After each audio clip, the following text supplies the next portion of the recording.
हाँ जी स्टूडेंट्स, आज हम लोग क्लास 11th में चैप्टर नंबर 1 स्टार्ट करेंगे जिसका नाम है some basic concept of chemistry.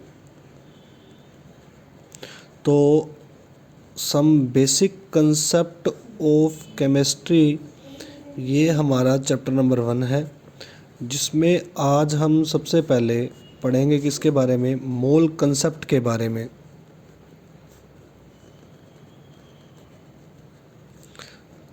तो ये मोल कंसेप्ट क्या चीज़ होती है, इसके बारे में हमने इसमें पढ़ना है। तो स्टूडेंट, आपको ना एक वैल्यू जो कि आपने 9th क्लास में भी पढ़ा होगा मोल कंसेप्ट को, लेकिन यहाँ पर हम ये जो मोल कंसेप्ट है, ये जो चैप्टर है सारा मोल कंसेप्ट पे ही बेस्ड है। तो ये वैल्यू आपने देखी होगी जो कि है 6.022 इंटू 10⁻23। ये अपने पास वैल्यू है जिसको अगर मैं आपको ये बोलूँ कि इतने कॉइन्स मैं आपको दे दूँ तो आपके लिए गिनने आसान नहीं होंगे, गिनने बहुत मुश्किल होंगे। तो इसको आसान बनाने के लिए, इसको इजी बोलने के लिए, मतलब इसको गिनने के लिए, इसको इजी बनाने के लिए इसको बोल दिया गया, ये किसकी वैल्यू है, 1 मोल की। किसकी वैल्यू है ये, 1 मोल की। और ये जो वैल्यू है इसे एवोगैड्रो नंबर भी बोला जाता है। तो ये मोल कंसेप्ट एक तरह का गिनने का तरीका है, आप ऐसे बोल सकते हैं।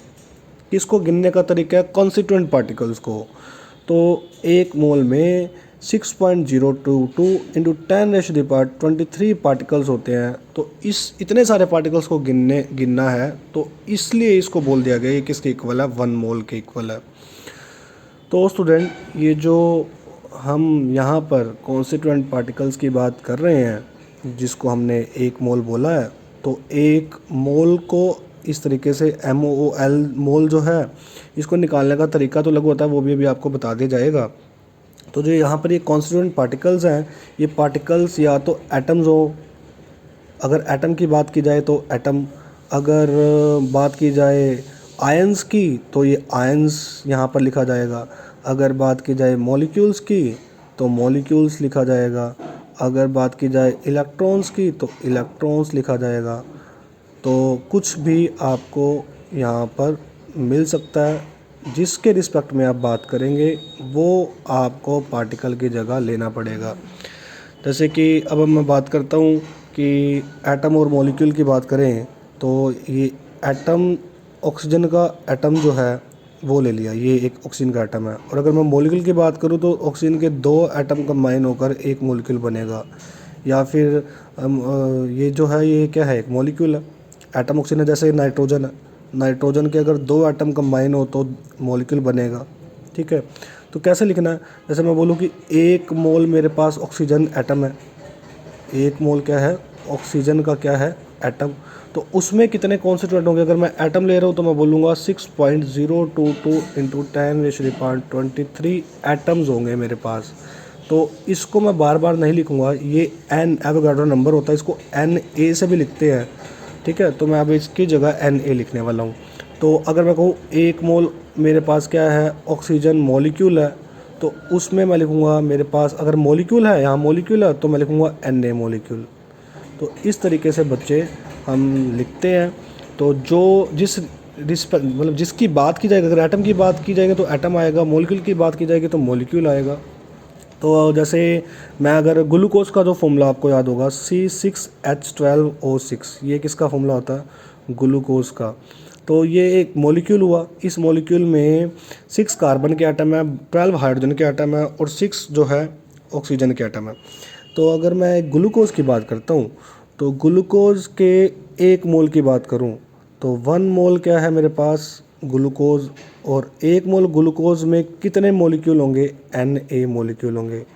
और बच्चों, एक बात और आपको पढ़ना बता देते हैं कि अगर हम ग्लूकोज का 1 मोल ले रहे हैं, 1 मोल कैसे, क्योंकि इसके आगे क्वांटिटी क्या है, 1, तो मैं तभी 1 मोल बोल रहा हूँ। जैसे ऑक्सीजन मॉलिक्यूल था, इसके आगे भी 1 था, तो मैंने बोला 1 मोल ऑक्सीजन। तो यहाँ पर इसका एक कोफिशिएंट देखना पड़ेगा, यहाँ पर 1 है, 2 है, तो उस तरीके से हम बात करेंगे। अगर मैं कहूँ 1 मोल ग्लूकोज ही है, 1 मोल ग्लूकोज में 6 मोल क्या है, कार्बन एटम, 12 मोल क्या है, हाइड्रोजन एटम, और 6 मोल क्या है, ऑक्सीजन एटम। ये बच्चों इस तरीके से, मतलब 1 मोल ग्लूकोज कैसे बनाया है, जिसमें 6 मोल कार्बन है, 12 मोल हाइड्रोजन है और 6 मोल ऑक्सीजन है। इसको अगर हम इस तरीके से पढ़ते हैं, अगर मैं कहूँ यही ग्लूकोज है और इसके आपके पास कितने मोल्स हैं, टोटल n मोल्स हैं, कितने मोल्स हैं, n मोल्स, तो आप क्या बोलेंगे, आप ये बोलेंगे 6 मोल नहीं, 6n मोल है किसके, कार्बन के, और 12n से मल्टीप्लाई कर देंगे, मोल है किसके, हाइड्रोजन के, और 6n मोल है किसके, मेरे पास ऑक्सीजन के। इस तरीके से बच्चों इसको पढ़ते हैं।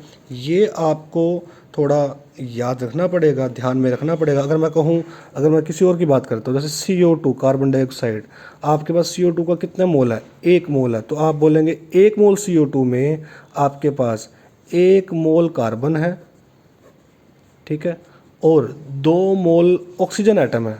1 मोल कार्बन एटम और 2 मोल किसके एटम, ऑक्सीजन एटम, मिलकर 1 मोल क्या बना रहे हैं, कार्बन डाइऑक्साइड। तो इस तरीके से बच्चों हम इन चीज़ों को पढ़ते हैं। तो सिंपल आपने 9th क्लास में मोल का एक फॉर्मूला पढ़ा होगा, तो सबसे पहले मैं उस पे जाता हूँ, तो उसके बाद हम आगे क्या पढ़ते हैं, ये देखिए कि बच्चों आपने एक फॉर्मूला पढ़ा है मोल का, मोल को निकालने का एक फॉर्मूला होता है। तो वो फॉर्मूला क्या होता है, गिवन मास बाय में एटॉमिक मास, एटॉमिक वेट या एटॉमिक मास, या फिर अगर मॉलिक्यूल है तो मॉलिक्यूलर मास। ये बच्चों आपने एक फॉर्मूला पढ़ा हुआ है मोल को निकालने का, और मोल को बच्चों लिखते किससे है, n से, और मोल की जो यूनिट होती है वो होती है मोल ही होती है। ये बच्चों याद रखना। जैसे अगर हम बात करें, आपके पास 12 ग्राम क्या है, CO2 कार्बन डाइऑक्साइड, तो इसके मोल निकालने हैं तो कैसे निकालोगे, गिवन मास कितना है, 12 ग्राम, मोलिकुलर मास कितना है CO2 का, कार्बन का 12 है, ऑक्सीजन के एटम 2 हैं, और ऑक्सीजन का एटॉमिक मास होता है 16। तो यहाँ पर मोलिकुलर मास निकल आएगा 12 और 12 और 32 कितना हो जाएगा, 44। तो 44 रखें, और इसको जब आप कैंसिल करेंगे तो आंसर आएगा आपका 4 के टेबल पे 3, 4 के टेबल पे 11, और 3/11 को जब आप कैंसिल करेंगे आएगा 0.2 और 6, ये आपका आंसर रहेगा, और पीछे यूनिट रहेगी मोल। तो नेक्स्ट अगर मैं बात करूँ, आपके पास 18 ग्राम क्या है, ग्लूकोज। तो ग्लूकोज का फॉर्मूला क्या है आपके पास, आपको याद है, C6H12O6। तो अगर इसके मोल निकालने हैं तो कैसे निकाल लेंगे, गिवन मास 18 ग्राम, मोलिकुलर मास कितना है आपका, जब आप इसका मोलिकुलर मास निकालेंगे आपके पास आएगा 180, तो कैंसिल हुआ, 1/10 आया, 1/10 का मतलब 0.1 मोल।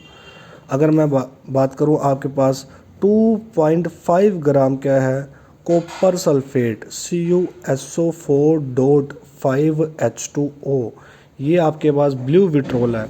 तो आपने इसके नंबर ऑफ मोल्स निकालने हैं, तो कैसे निकालोगे, गिवन मास कितना है 2.5 ग्राम, मोलिकुलर मास इसका निकालोगे, कॉपर का मोलिकुलर मास होता है 63, एक सल्फर का मास होता है 32, 4 ऑक्सीजन है, और ऑक्सीजन का मास होता है 16 प्लस, बेटा प्लस करेंगे अब, 5 to the 10 हाइड्रोजन और हाइड्रोजन का मास होता है 1, और प्लस 5 ऑक्सीजन है और 5 ऑक्सीजन का मास होता है 16। तो स्टूडेंट जब आप इसको टोटल करेंगे, तो टोटल करने के बाद आप ये जो मोलिकुलर मास है कितना आएगा, इसको देख लेते हैं, 63 और 32 95, और 16 इंटू 4 करोगे 64 आएगा, प्लस 10, 5 इंटू 16 80, तो 80 प्लस सॉरी बीच में प्लस यहाँ पर 80 प्लस 10 90,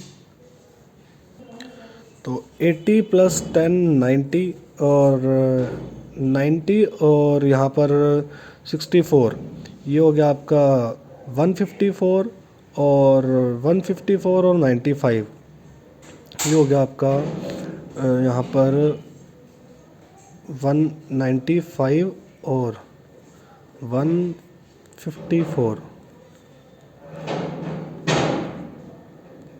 249, 249 इसका जो मोलिकुलर मास है 2.5 बाई 249, 249 ग्राम। ठीक है, तो 249 इसको सोल्व करके आपके पास क्या आ जाएगी, नंबर ऑफ़ मोल्स। तो इस तरीके से आपको नंबर ऑफ़ मोल्स निकाले आने चाहिए, किस तरीके से नंबर ऑफ़ मोल्स निकाले जाते हैं। तो अगर हम एक छोटे से क्वेश्चन की और बात करते हैं, तो अगर हम बात करें find the weight, find the weight, ठीक है, या गिवन मास और given mass of 22 gram, sorry, find the weight of given mass of 2 mole